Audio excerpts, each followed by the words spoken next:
Awesome. All right. The gist of this, just so you know, is not how do we figure out different tactics we can do to save costs or things we can do from a cadence perspective, because obviously in order to do an event right, it takes a lot of effort and a lot of time, and there are a lot of costs. These are different things you can do along the way by using data, much of which is already going to be inside of your Bloomerang database. And if not, stuff that's pretty easily identifiable. You could use a service like ours at DonorSearch, which is the integrated research solution, or quite frankly, you can do a fair amount of Googling and get some of this done. And then using that information, you can maximize the opportunity that you have with folks at the event and make sure that the right people are there. So I'm just going to go ahead and keep advancing this forward. Little bit about DonorSearch. I guess the only thing that I'll add to what you don't see here is there's probably 55 of us at the company. We've worked with Bloomerang for a little over 5 years. There's probably 1,000 different organizations, over 1,000 different Bloomerang orgs that we work with. Little bit about me. I work with a lot of our third-party partners. I used to sit on the board of APRA Maryland, which is think like AFP, but just for prospect researchers. I have a cat that hopped into a picture I was taking of me getting Yahtzee. His name's Darwin. He likes to chew plastic. A little bit about me. Let's go on and talk about, hey, when we're going to use data, who do we invite? The first thing that I want to highlight is there's a company by the name of Westfall Gold. I'm not recommending that you work with this company by any stretch, but what they do is they help nonprofits with major gift events. The concept was that there's a guy by the name of Bob Westfall. He was a director of development at an organization in Georgia, and he was tasked by his board with raising a lot of money through major gifts. It was a national organization, so his donors were across the country, and he said, I can't do that. I can't go to all of them and raise the gifts that I need in this year, quite frankly. So what we're going to do is we're just going to have a big event. We're going to bring everyone to us. We're going to plan an entire weekend down to the minute, and we're going to use this as a way to raise large sums of money. Now, it's a big undertaking. That's something that you'd have to invest a lot of money to do, a lot more than a normal event would cost. But if you take out what goes on at the event itself, what sets the event up for success was that there was a highly curated list. He went through, he looked at his database to figure out who the best donors were, and folks that showed some interest. He used wealth screening services to highlight who was capable of making large gifts, and then with a very rigid process, made sure that they showed up. So one of the most important things to do is figure out when you have this event, depending on the event, right? Your event could have a few hundred people in it, or it might be exclusive and there might only be 100 or so. The thought is making sure that you're inviting the right people in addition to large sums of folks. Now, there's a game that I like to play, and the awesome thing is with the Q&A, I can actually see when you chat questions to me. The thought is we're going to look at this list. This list came from a presentation I did shortly after the Washington Capitals won the Stanley Cup. I'm a big Caps fan. And so the thought was we're going to think, all right, here's our database, here's some donors. They just happen to be Washington Capitals players. And we want to look to see what kind of a relationship we have with them. So if we're thinking, who can we make sure shows up at the event that's likely to have a big impact? Which of these folks might we want to invite? Just go ahead and type some answers into the Q&A.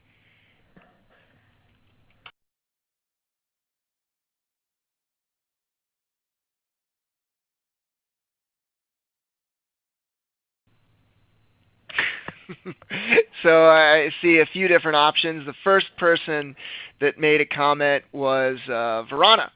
And I'm just going to take the assumption for sake of time that there's a fairly large gift amount, right? He's given $2,300 to the org, and he's given 37 gifts. So this would indicate that he's really committed. Somebody else, Tom Wilson, excuse me, yes, Tom Wilson gave more money than anybody else, so we'd certainly want to invite him. And then down below, someone else wrote Holtby and Kempney, and those are good too because they've made not many gifts, but the gifts that they've made are larger than the average donor. So the thought is, what happens when we start to layer this information on that says who could be a good opportunity? The kind of default here, when you think about information that's available in the U.S. that's going to point out who's likely to have capacity, it's real estate holdings. That data is publicly available. If you think, let's say you're not working with the integrated solution, but you know somebody's address, you can go out to Zillow and look at the Zestimate, as they call it. If you don't like that because you think Zillow has some weird calculations, that links out to the local tax assessment documents where they say, here's how much the person bought the house for, or here's what the value of the real estate was assessed at. So the thought would be, in this case, Alex Ovechkin now looks like a great opportunity because he's made 5 gifts and he has over $3 million worth of real estate. There's a lot of money. John Carlson looks good. Lars Eller looks good. Braden Holtby, well, he might be a dud now. When we layer more data on, though, the thought is some different opportunities start to play out. If you think about real estate, it typically indicates wealth, although in certain parts of the country, say Chicago, San Francisco, northern D.C., not too far away from me, $1 million piece of property really isn't that impressive. In fact, that means you could kind of just be getting by for that area, which is crazy to hear it coming out of my mouth. So the thought is there's more predictive data sets than that, like whether or not somebody sits on the board of a grant-giving foundation, or if they've made really large gifts elsewhere. It turns out that of all the opportunities here, assuming that John Carlson gift wasn't 5 years ago, he's probably one of the first people you want to invite because he's made a very sizable gift elsewhere, and he's sits on the board of a grant-giving foundation. So the whole thought behind this exercise is, what kind of changes when we layer in some of this data? If you want to get a little more granular, I'm going to go through this as quickly as possible for the sake of time, but we did some research that says, hey, what do you look for that indicates somebody's most likely to make a large gift to you? And we did that by looking at data from 400 of our clients, nonprofit clients. We only work with nonprofits. Collectively, those 400 organizations, they gave us their databases to screen. So collectively, they said, hey, here's 2 million people that gave us $5 billion, which is it's a pretty large data set. That's a lot of money. And what we looked at was, okay, what data are we adding that's going to highlight the smallest group of the 2 million people that's responsible for the largest percentage of the $5 billion donated? And when you look here, this at a very high level is who you're looking for. And these are all things that you could figure out on your own with a little bit of Google searching, and of course we could make it easy to you as well. The first one, we'll walk you through the RFM. It's a fairly simple process, basically looking to see who are your best donors. You, as Bloomerang clients, you've actually got something a little bit better called the engagement score that we'll touch on a little bit. But these next markers, giving to other organizations at $5,000 or more, sitting on the board of a grant-giving foundation, giving a lot in political gifts, having a lot in real estate, or being a business executive, these are all things that go into the generosity score. And we'll return to this in a bit, but the thought is, as Bloomerang clients, you have this generosity score that's powered by us. When it's all red, like it is here, it means that the person has made a gift of $5,000 or more elsewhere. The less folded it is, that means the less likely it is that person is, philanthropic elsewhere. Whereas what I mentioned before, the engagement level kind of indicating, look, if you have a really good relationship with somebody, they're someone that you should be engaging pretty much all the time. So the best opportunities to start with are going to be the folks that are on fire in the engagement level. Over on the left, there's something that we use to explain it more. It's called an RFM, and it stands for recency, frequency, and money. And if you really like statistics and you're in the fundraising world, which you all are, there's a great book called Fundraising Analytics. It's written by a guy named Josh Burkholz. Josh runs a firm called Benz Whaley Flessner. They primarily do capital campaigns, but Josh's claim to fame is he brought analytics to the nonprofit world. He worked at the University of Minnesota in the development office, and they had a big capital campaign.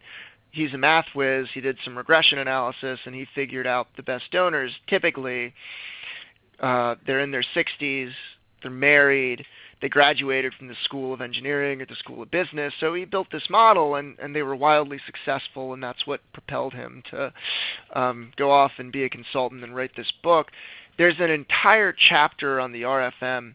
All you have to do simply is look at the last time anybody gave, the amount of money they've given to you as an org, and the number of gifts.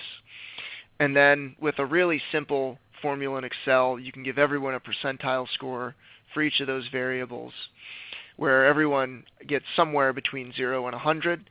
100 would be, if we look at the last gift date, they'd given more recently than anyone else.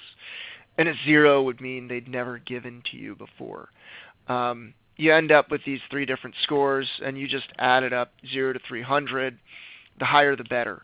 And the thought being, hey, if we're trying to figure out who do we invite to the event, we want to make sure that we're focusing on the folks that we have a pre-existing relationship with, because they're our best friends and supporters.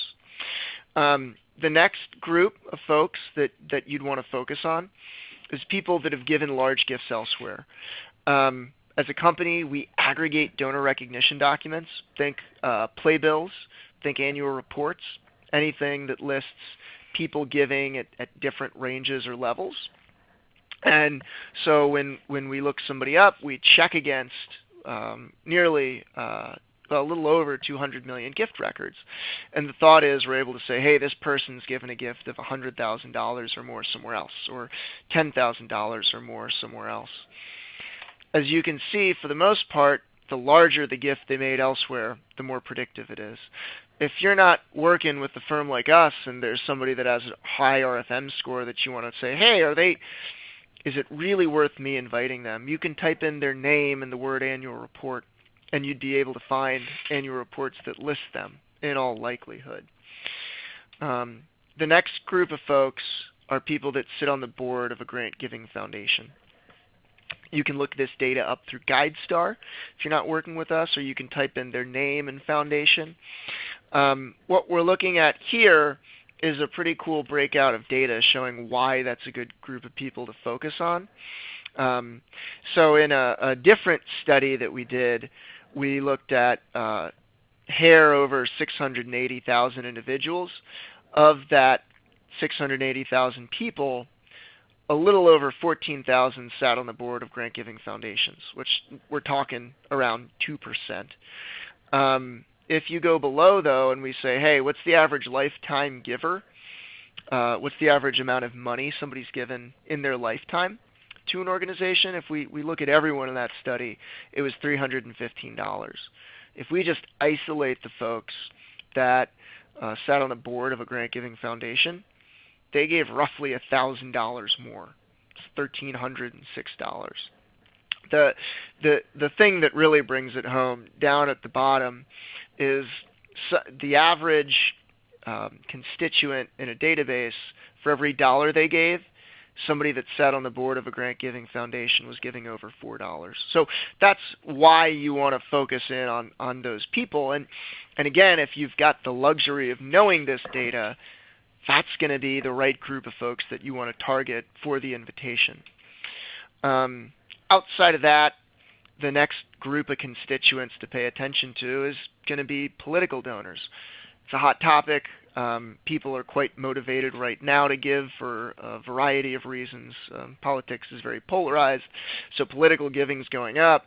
That said, there's some pretty interesting statistics that have held true.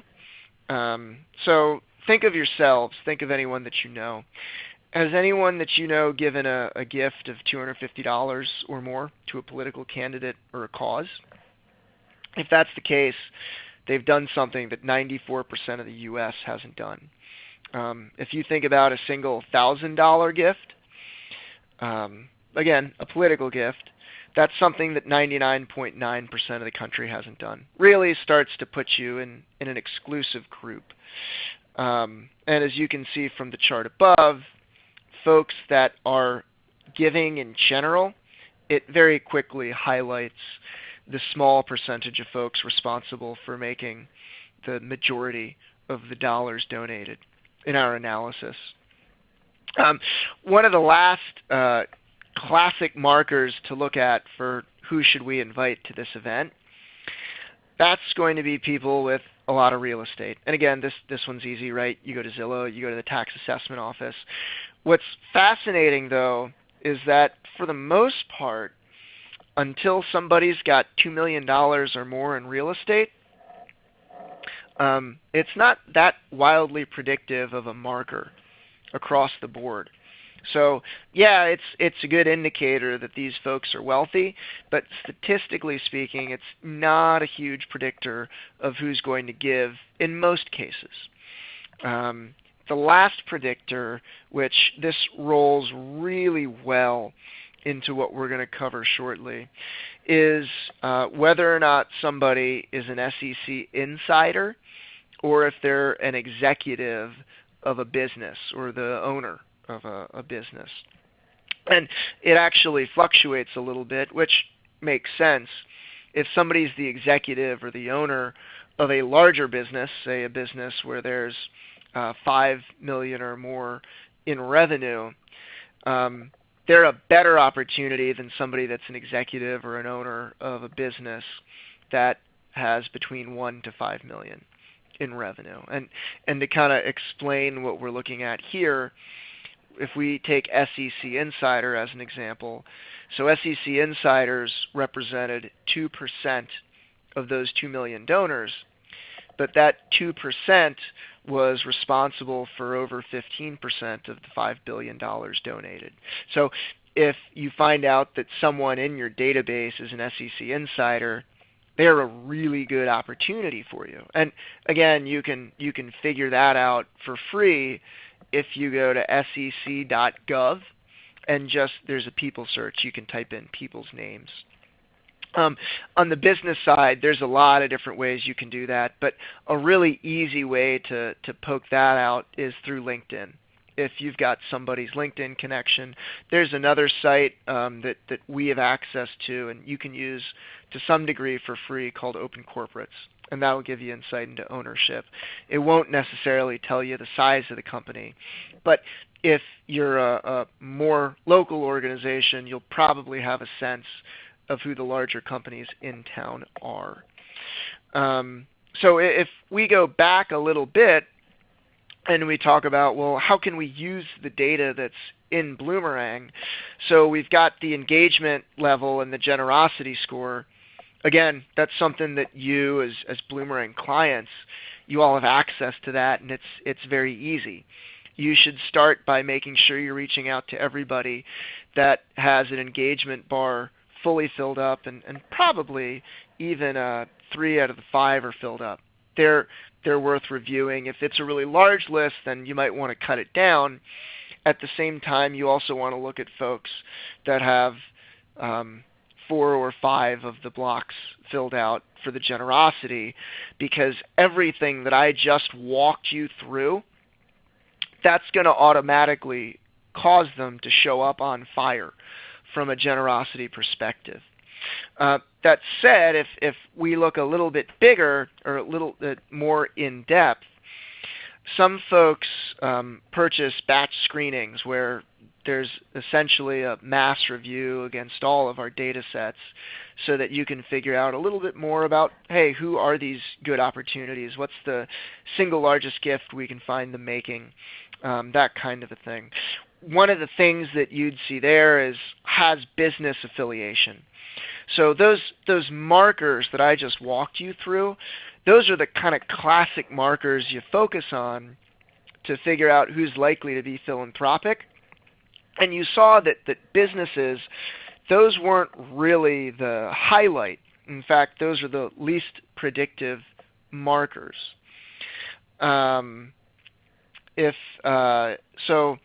If you think about events, though, that's a little bit different. So with events, the corporate sponsors are going to play a really big part in ensuring how do you get the thing funded and making sure that this is an event that raises money. So if we talk about events in general for a minute, though, there's some upside to events, right? They're fun. The attendees, assuming things go well, they have a great time. It's a way to recognize your donors and supporters and make them feel valued. It's a great way to get the mission out to the community. So it's also going to help build a lot of relationships if done right. Now, that said, the downside of these events, other than perhaps these two showing up uninvited and not actually registering and paying the bill, is there's some things that are unpredictable about them, right? You could have this guy freaking out and making sure that everyone has a bad time because he's having such a bad time. If it's an indoor event, you might not have Wi-Fi that's working. If we think about things that, go back from things that might go wrong on the execution and day of, it takes a lot of time and effort. It takes months of planning. You want to get a committee. You want to get volunteers. You and the staff, there's a good chance you're going to get burned out somewhere along the way. And, you might have to kind of cut in on time that you thought had set up, like, say, this presentation, because you're trying to work out the last-minute sponsorship by Wells Fargo for the polo event because something slipped through the cracks that you thought was all buttoned up. So they're unpredictable and they take a lot of effort. But again, if done right, there's a tremendous amount of upside. So the trick to getting started in the right direction is making sure you get the event itself sponsored. When you're going through and you're looking for sponsorships, one of the first things that you might think of is what's the ROI? And recognition is almost always going to be a very big part of that. But outside of that and making sure that you have that case taken care of, who can you reach out to for these event sponsorships? There's a guy who wrote a book called Crush It, named Gary Vaynerchuk, and basically the book is about how you go out and you succeed in a really big way. His background was he had an online wine business, and he started using Google Ads, and then he started using social media and social media ads well before anyone else did, and he was wildly successful. One of the big tenets of what he talks about is now he has a company where he helps other companies with their paid advertisements online digitally, is he goes off and he looks for people that are doing it, and then he starts with them because they're already spending money on this kind of a thing. So the easiest places to go to for potential sponsorships, so anyone that's sponsored in the past, they're obviously the first place to start, right? You want to make sure that they get a chance to receive the recognition that they did last year, or get the table or tables, or have the foursome for the golf event. Whatever it may be, you want to make sure that they get the opportunity to do that, if not more, right? Basic tenet, just like taking care of our donors, to making sure that we retain them year over year. One of the next things to do, though, is look for the local organizations. That's really common. The trick with that, other than just saying, hey, who are our vendors? We can go to them too, right? Folks come to us. We've sponsored events. But look to see if there's local companies that have a corporate social responsibility plan. And that's becoming a much bigger thing. It's a lot more common now than it was 10 years ago. It's something that I'm a millennial, us as millennials are pretty interested in. What's the company going to do to make the community or the world a better place? Oftentimes that includes volunteer hours or volunteer grants. So maybe some of your donors work for companies that have these CSR policies, and you could engage them that way. And then in addition to that, which companies, maybe they don't have a CR policy, but they have a matching gifts policy. And if they have that, then great. The company has essentially set aside money to donate throughout the year. Those would be the first companies that I'd go to.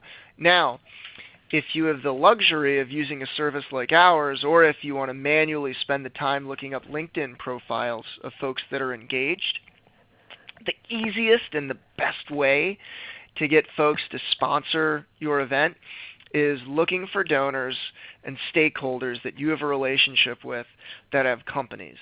The thought is they like you. This is one potential way that their company can get exposure, and it's a way that they can give back and be engaged. Frankly, I didn't even know that was a good way to go about doing it until I met with this gentleman, Jay Goulart, who's a client of ours. Jay Goulart ended up at Tampa Prep. Jay's background is years ago, he was one of the first fundraisers to embrace screening. He was a case faculty member for 8 years. He's been the head of school before. Currently, he's at Gulliver Schools. But for a few years, he was at Tampa Prep. Tampa Prep is an independent school in Tampa.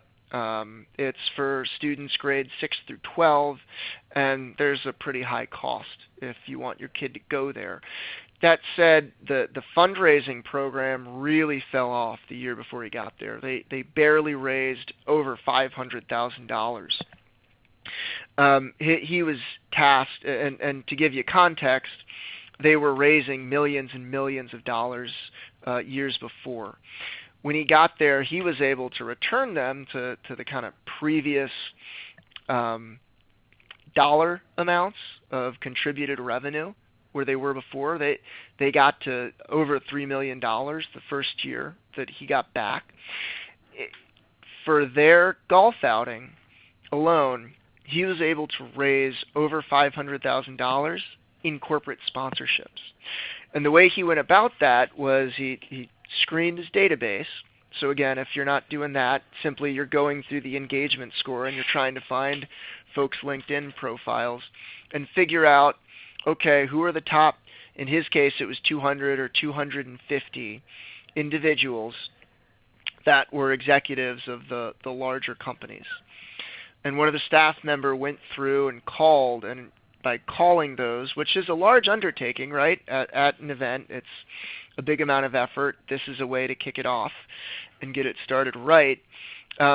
They were able to get over $500,000 in sponsorships simply by calling their donors that were executives of companies and larger companies. So if you want to get started off on the right foot and try to make it profitable, that's an easy plan for success that will get you in the direction of covering your costs at the very least, if not starting to make it profitable.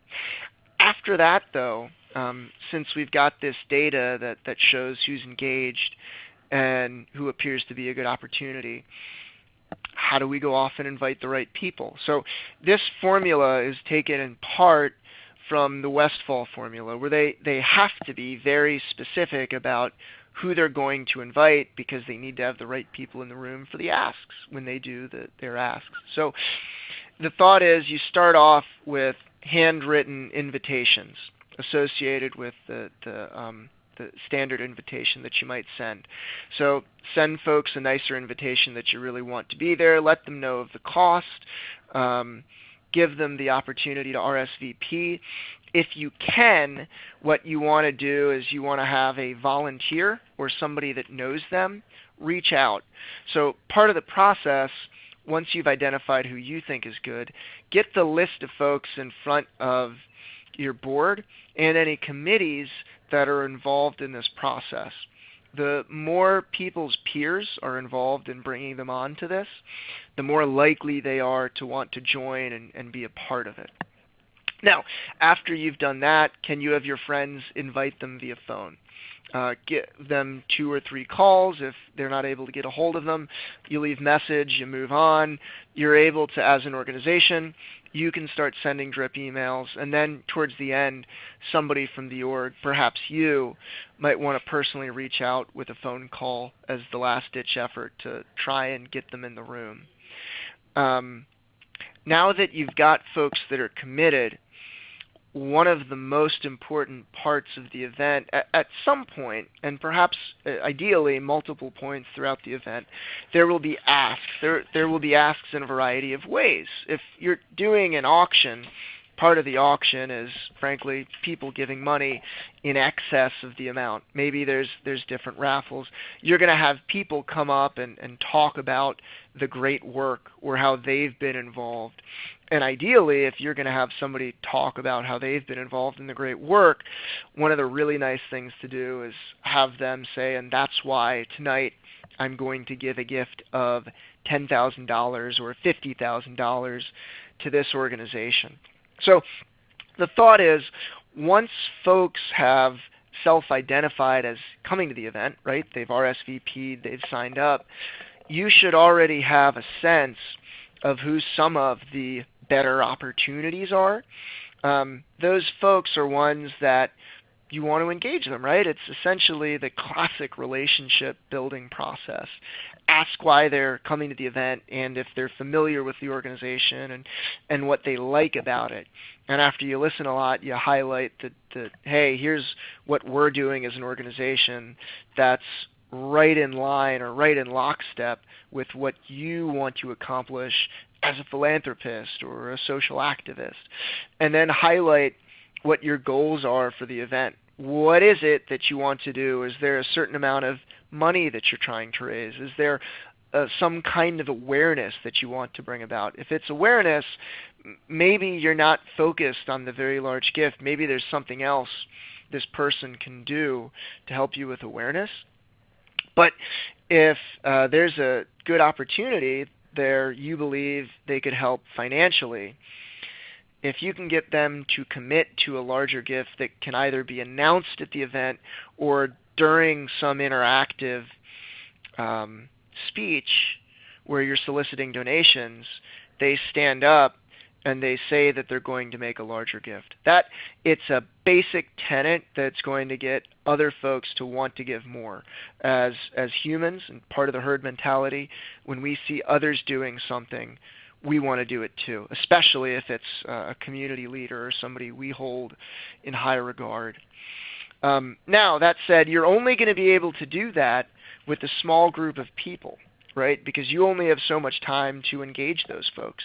You won't get an opportunity to talk to everybody that's going to show up at the event beforehand because, frankly, you won't even know who everyone is that's coming sometimes until the last minute.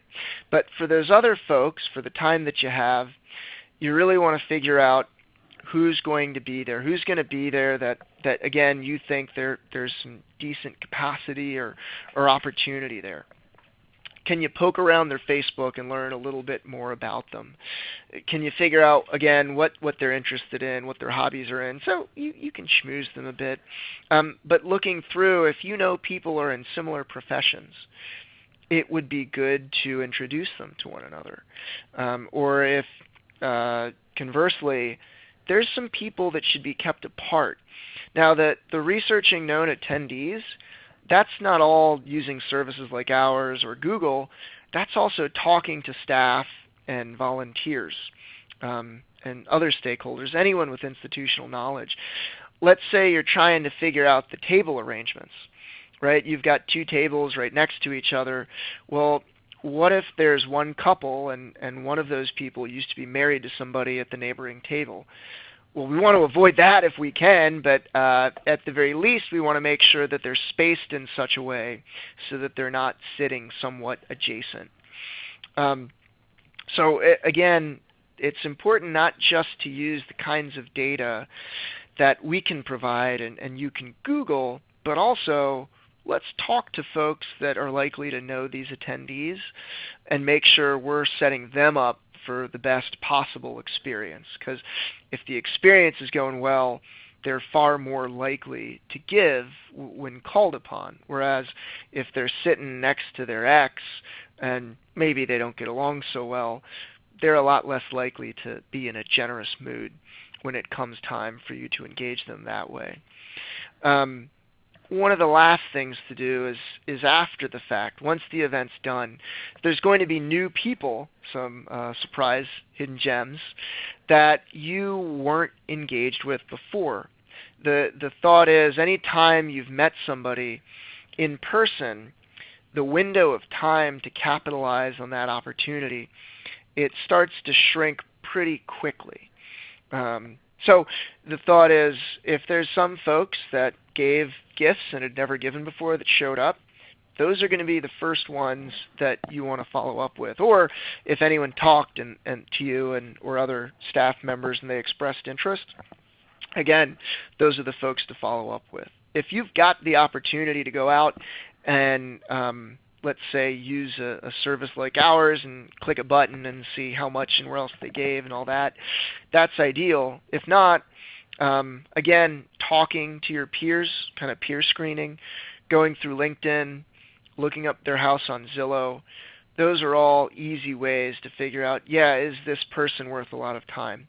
Because after you sunk weeks and weeks into probably a full week, if not more, into making sure everything's going to go right the day of, you're going to have just as much work, if not more, to follow up after the fact.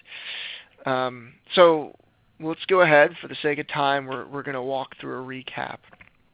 So look at your constituency and determine who you want to invite.